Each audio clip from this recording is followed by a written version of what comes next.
Father Gary Maria Inau was killed last Sunday in his area in Goilala. His body was buried last Friday inside this very church where he had celebrated Easter with his people. Father Gary was ordained priest 9 months ago at the Berena Parish. His death was amongst many that have resulted from payback killings between warring tribes in the area. They couldn't keep the body any longer above ground, and they did the right and sensible thing in burying Father's body. Father Gary came from a humble beginning and has the heart for his people. His intention was to serve as God's servant to his people and to change some of the unwanted behavior. However, he became a victim of violence and payback killings.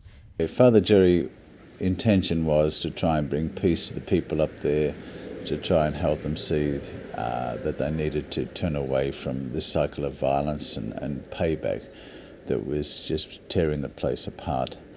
That was his intention, and unfortunately he got caught up in this himself and became a victim.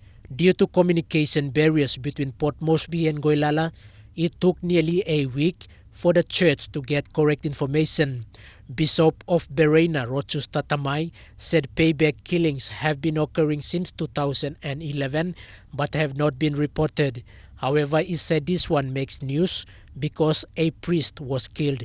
There is a very, very big problem with the law and order in this area, and somehow government has to move in and establish a station back in Guari so that police presence and we can actually assure the people and cut off the cycle of payback killing. Meanwhile, police officers were deployed to the area yesterday to minimize tension between rival tribes. Quinton Alomp, National and TV News.